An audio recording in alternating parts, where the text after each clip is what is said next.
My art form is based around trying to engage people with things that improve their well-being or make them feel better through art. My main project is Meanderers, and that's aim is to use walking and creative walking to improve people's well-being and build a sense of community.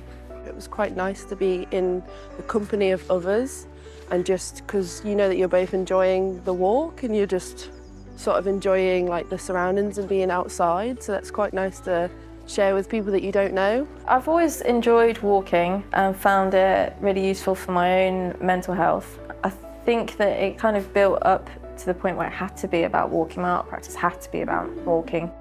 Meanderers has two parts to it. I run a free to attend drift every month, and a drift, it comes from an art movement where we start from a different location every month. I just set the location, but I'm not the walk leader. I don't know where we're going and I don't know how long it will take, which is slightly odd to invite someone to a walk where you don't know where you're going. But it does seem to work. We do go places, you know, it's actually quite easy to say, where should we start? Let's walk this way. It's a new kind of activity that I've got into through coming along to some of these and also some of the drifts that Amelia runs as well. I've definitely enjoyed it, and so I'd look out for other opportunities like that if they were to come along. You're looking around more and taking in your surroundings, not just focused on where you're going, because you don't know where you're going. During COVID and also then subsequently, I found that quite a lonely period of my life actually. The more people I kind of opened up and spoke to about this, saying actually it's quite difficult to make friends in this era of my life. Lots of people are moving around a lot, changing cities for jobs and for partners, friends, just to change. So people keep finding themselves in situations where they need to make friends, and there's not very many places for this age group to make meaningful friends with like wholesome interactions. I wanted to create that because I realised that I didn't have that for myself.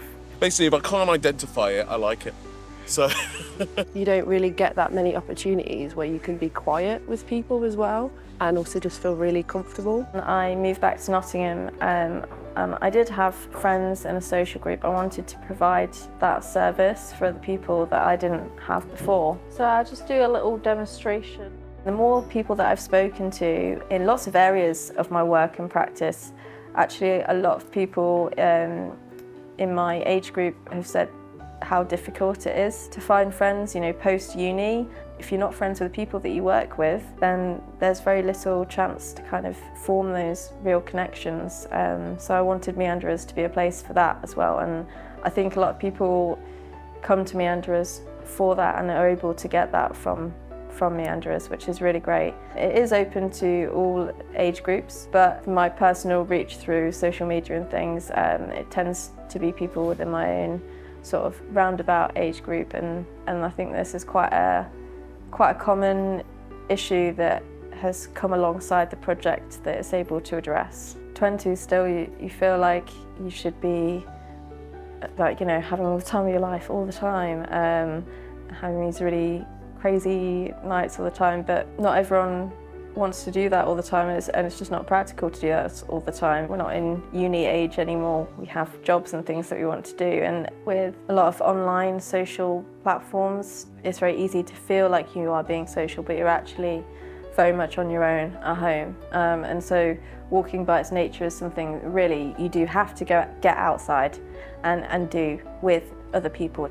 It's as accessible as public places are, which is great for those that don't feel like they could take on a big hike where there's a really strict pace. So yeah, it's really great for that. And then the other part of it is the full workshops. They're all curated under a theme, and they include a planned creative walk, followed by a social meal, and then an art making activity. There was a poetry themed walk. We did the walk and wrote poetry, and then there was alphabet soup. And then there was a zine making workshop that involved the poems. We did a foraging one where I got a foraging expert in to lead us, and we had a foraged meal, and then we did cyanotype printing, which is using plants directly in the artwork as well that we'd collected.